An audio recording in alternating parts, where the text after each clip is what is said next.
자, 이번 시간에는 안드로이드 프로그래밍 제3장 사용자 인터페이스 기초에 대해서 알아보도록 하겠습니다. 자, 이번 주 과제는 이런 모양의 우리 계산기 있죠, 그죠? 컴퓨터에 나오는 계산기 앱의 UI를 만드는 겁니다. UI만 만들어 봅시다. 이벤트 처리는 다음 시간에 할 거니까 UI만 한번 설계해 보는 걸로 해보도록 하겠습니다. 자, 우리 안드로이드 단말기에서는 당연히 자바의 스윙은 사용하지 않겠죠, 그죠? 그래서 독자적인 안드로이드만의 UI를 만들어서 사용하고 있습니다. 폰이니까요. 그래서 기본적으로 모든 UI 컴포넌트들은 이제 액티비티에 기반하고 있다고 보십니다. 액티비티. 각각의 액티비티에 이제 액티비티가 하나의 전체 화면이라고 생각하시면 돼요. 눈에 보이지 않는 전체 화면. 그리고 이제 실제로 눈에 보이는 모든 컴포넌트들, 뭐 요렇게 요렇게 이제 실제로 사용자 눈에 보이는 이런 모든 것들을 하나의 뷰라고 보시면 됩니다. 요 뷰들을 안드로이드 액티비티에 이렇게 배치를 하는 거예요. 그래서 이 배치를 하기 위해서 이제 위치나 크기를 정해줘야 되기 때문에 요거를 이제 뷰 그룹으로 묶는 겁니다. 여러 개의 컴포넌트를 묶을 수 있게, 여러 개의 뷰를 묶을 수 있게 뷰 그룹을 제공하는데, 이게 이제 레이아웃이라고 배치를 해야 되니까 레이아웃이라고 생각하시면 됩니다. 그래서 이제 우리가 이제 앞으로 할 일은 먼저 이제 뷰 그룹, 이 뷰 그룹을 생성한 다음에, 즉 레이아웃을 생성한 다음에 그 레이아웃에다가 이제 필요한 뷰를 배치를 하는 거죠. 그리고 이거를 액티비티 화면에 설정해 주는 겁니다. 그래서 어떤 이제 뭐 예를 들어서 선형 레이아웃, 리니어 레이아웃이 있으면 요 선형 레이아웃에다가 이제 요런 뷰들을 하나씩 추가해 주면은 우리가 전체 화면이 구성이 되는 거죠. 그걸 이제 액티비티에 집어넣어 주면 이런 식으로 이제 화면 구성이 끝나는 겁니다. 그리고 이제 UI를 그러면 작성할 때 어떻게 작성해야 되느냐? 보통은 우리가 코딩을 했죠. 이렇게 자바 코드로. 그런데 이렇게 자바 코드로 UI 설계하는 게 코드량도 길어지고 쉽지가 않더라는 거죠. 그래서 안드로이드에서는 XML로 UI를 설계하는 방법을 선호합니다. 그래서 좀 이제 다이나믹하고 까다로운 거는 자바로 구현해야 되지만 웬만한 거는 다 XML 파일로 UI를 이렇게 구성해 주면 됩니다. 그래서 이제 XML로 그러면은 UI를 어떻게 작성하느냐 보면은 이제 XML 문법을 이렇게 쭉 배워야 돼요, 그죠? 그래서 이제 상단에 나오는 헤더는 XML의 기본이고, 요 중간에 이제 나오는 요 리니어 레이아웃 글자가 좀 작긴 하지만 여러분 배포된 강의자라고 같이 보시면 될 거예요. 리니어 레이아웃, 버튼 이런 것들이 이제 다 UI 컴포넌트죠, 그죠? 그래서 이게 뷰 그룹이고 이게 뷰고, 이런 것들을 하나로 묶어 가지고 여기 보면 이제 activity main.xml이라고 적혀져 있죠, 그죠? 그러면 이게 이제 리소스가 r.id.layout. activity main이라는 이제 클래스로 자동 생성이 되는 거예요. 그러면 요 클래스를 가지고 set view 해가지고 요거를 집어넣어 주면 그 액티비티가 요 XML에서 디스크립션 된 요 모양의 UI를 뷰로 가지게 되는 겁니다. 자, 그래서 자바 코드는 우리가 이제 그러면 바꿀 필요가 없다는 걸 알겠죠, 그죠? set view에서 요 XML 파일의 ID만 지정해주면 그거를 이제 XML 파일을 자동으로 안드로이드 플랫폼이 변환해서 보여주니까 상관이 없습니다, 그죠? 자, 그 다음에 이제 요 요런 UI를 만드는 방법을 우리가 하나씩 보도록 하겠습니다. 먼저 뷰 클래스는 모든 뷰의 부모 클래스이다. 이 말이 뭔지는 아시겠죠, 그죠? 우리가 자바에서는 모든 것이 객체였습니다, 그죠? 객체 지향 프로그래밍 언어니까. 순수한 객체 지향 프로그래밍 언어라는 것은 객체가 아닌 것은 존재할 수 없다는 거예요. 그래서 모든 것은 객체고, 그럼 객체는 상속 구조에 있게 되는데, 그 상속 구조의 최상단에 오브젝트라는 클래스가 있습니다, 그죠? 그러니까 뷰도 당연히 이 오브젝트 클래스를 어느 패키지에 있죠? java.lang 패키지에 있죠, 그죠? java.lang 패키지에 있는 이 오브젝트라는 클래스를 상속받은 요 뷰가 모든 이제 뷰들의 최상위 부모 클래스가 되는 겁니다. 그 다음에 뷰 클래스가 가지고 있는 필드, 변수라고 해도 되겠죠, 그죠? 멤버 필드. 그 다음에 메소드, 멤버 메소드, 함수라고 하면 되겠죠, 그죠?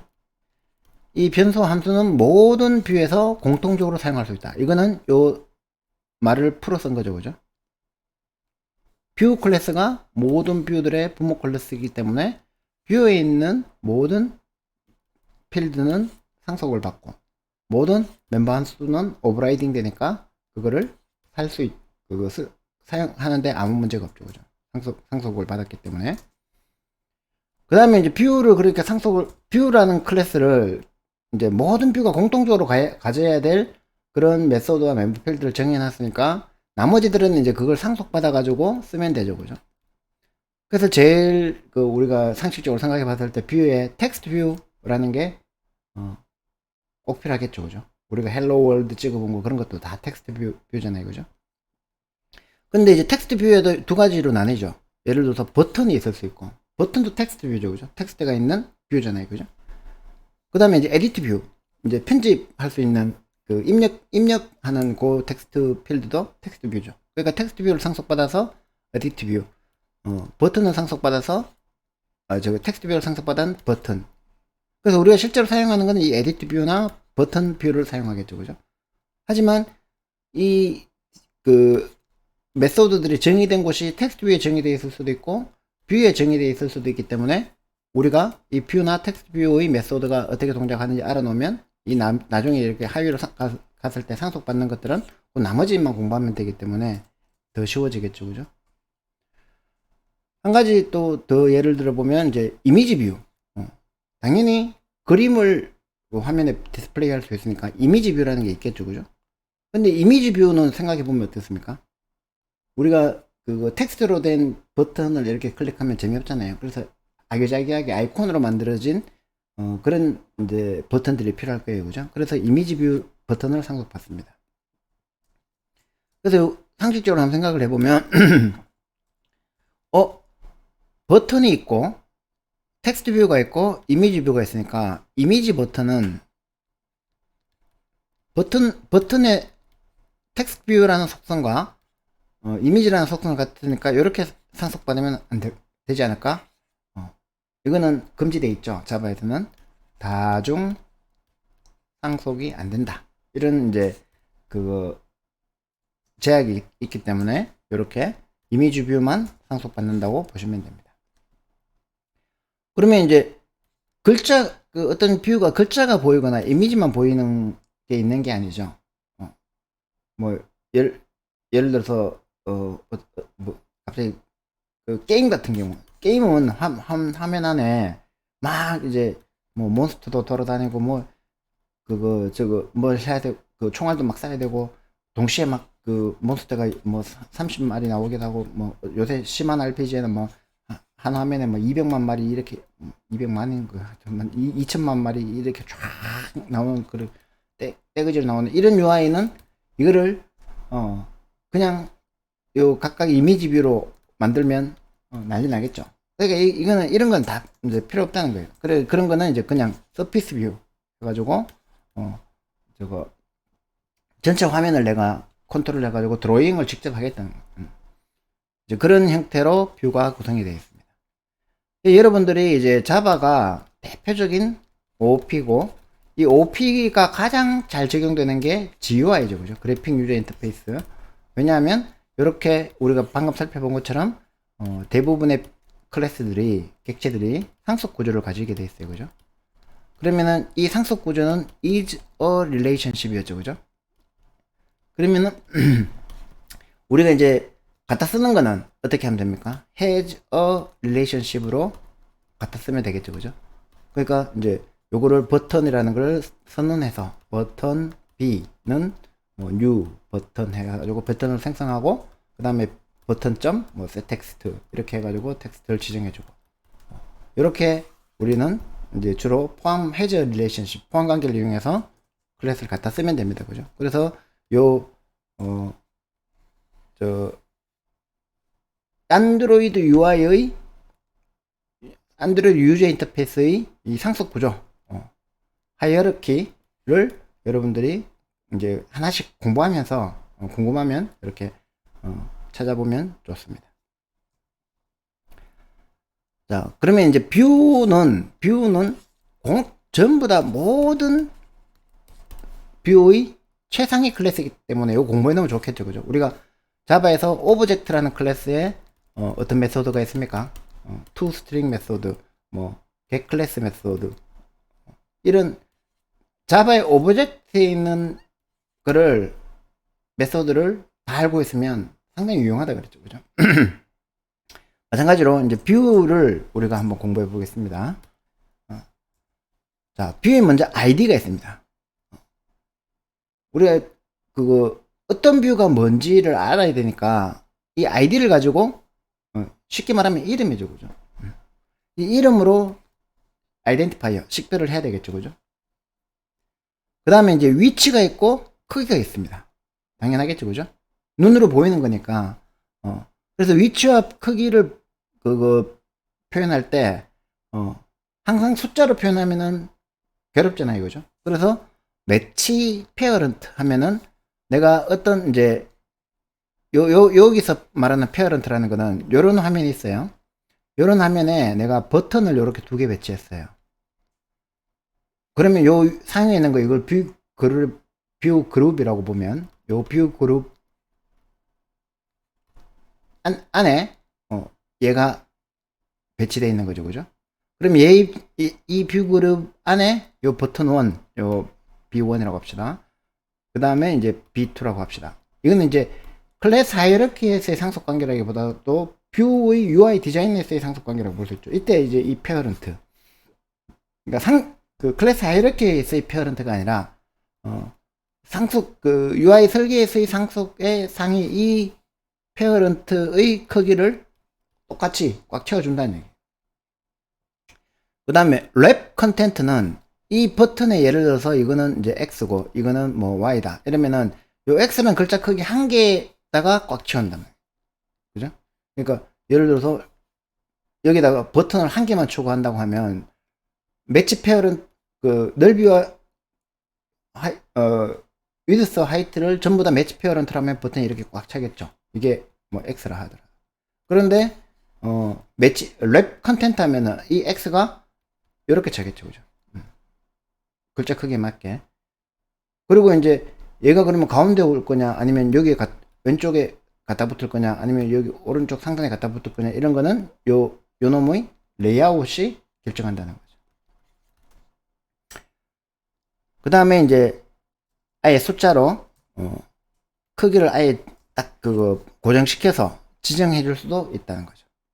그래서 예를 들어서 버튼에 이렇게 레이아웃 위드스를 랩 컨텐트, 레이아웃 하이트를 랩 컨텐트 이렇게 해가지고 이제 컨텐트에 맞춰서 딱 생성할 수 있다는 거죠.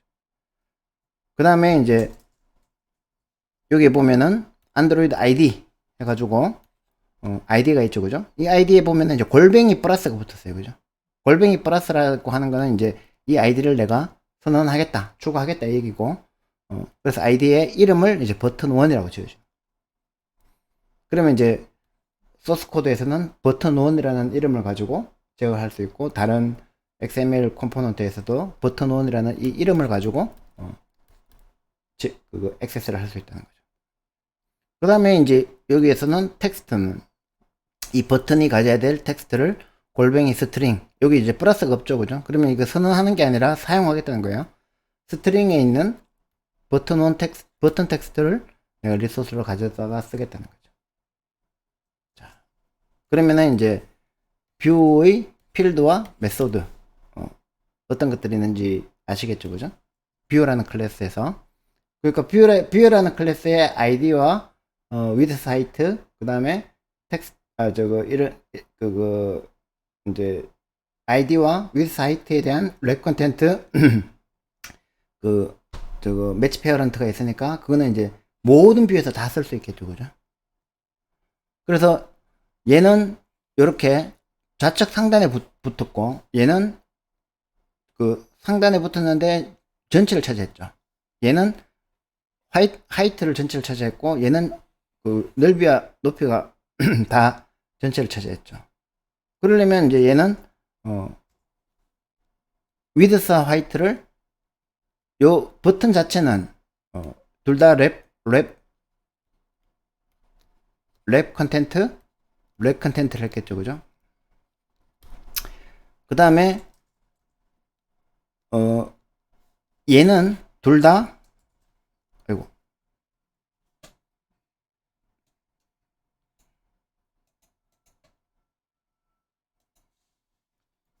얘는 둘 다 매치 페어런트, 높이와 넓이 모두 매치 페어런트 해줬겠죠.